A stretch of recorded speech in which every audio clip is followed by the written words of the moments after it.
আমি আমি জেলের বাচ্চা, আমি জেলের বাচ্চা।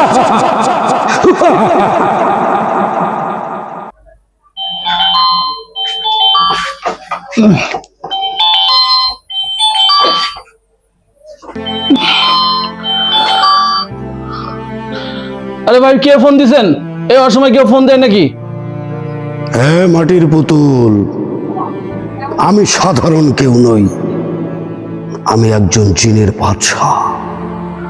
আজ তোমার নাম আমার দরবারে উঠেছে। ভাই, আমার আমার আমার নাম আপনাদের দরবারে উঠে গেছে মানে?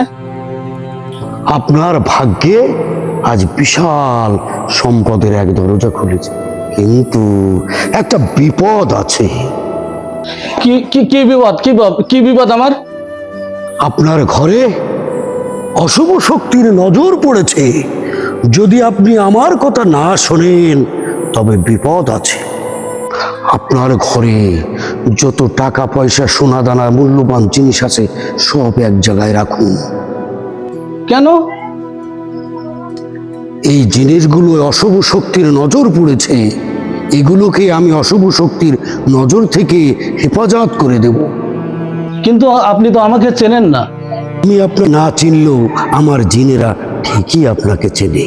আর শুনুন, কাউকে কিছু বলবেন না, আপনার বন্ধু বান্ধব আত্মীয় স্বজন এমনকি স্ত্রীকেও কিছু বলবেন না, বললে কিন্তু আমল বরবাদ হয়ে যাবে। কি হয়েছে বন্ধু, তোমার চিন্তিত লাগছে কেন? আর বলো না বন্ধু, গত রাতে আমার কাছে জিনের বাচ্চা ফোন করেছিল। সে নাকি বলছে আমার ভাগ্যে নাকি অনেক সম্পদ আছে। জিনের বাচ্চা ফোনে? হ্যাঁ বন্ধু, সে আমার অনেক ব্যক্তিগত কথাও জানে। বন্ধু, এগুলো প্রতারণার কৌশল হতে পারে। কেউ ফোন করে জিনের বাচ্চার কথা বলে টাকা পয়সা চাইলে এগুলো বিশ্বাস করো না, বুঝলে? বন্ধু, সে যে আমার বলেছে যে আমার সব সম্পদ দ্বিগুণ করে দেবে। লোভ দেখেই তো মানুষ ফাঁদে ফেলে। না, দেখি একটু জিনের বাচ্চার কাছে ফোন দিয়ে দেখি। এই, আপনি আমার কথা শুনেছেন তো? জি। সব সম্পদ, টাকা আর স্বর্ণ আজকে রাতেই নিরাপদ জায়গায় পৌঁছে দিন। আজ রাতেই আপনার সম্পদ দ্বিগুণ হবে। ঠিক আছে, ঠিক আছে। জিনের বাচ্চার কাছে তো সব তুলে দিলাম, আমার সম্পদ অলংকার যা ছিল সব তো তুলে দিলাম। এখন তার ফোন ধরে না, তার নাম্বারে ফোনই ঢুকছে না। হ্যালো হ্যালো হ্যালো, না, এর নাম্বার তো বন্ধ। এখন আমার কি হবে?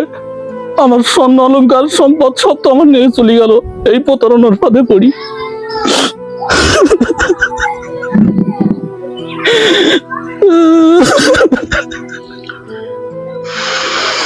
কাঁদিস না বন্ধু, কাঁদিস না।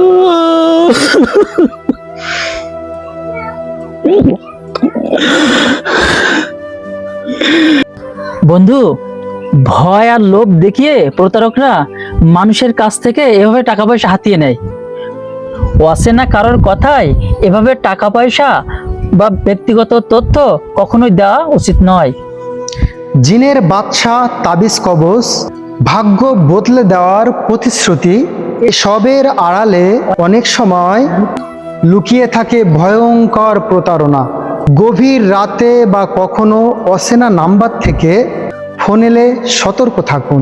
ভয় পাবেন না, লোভে পড়বেন না এবং কারো কথায় নিজের সম্পদ তুলে দেবেন না।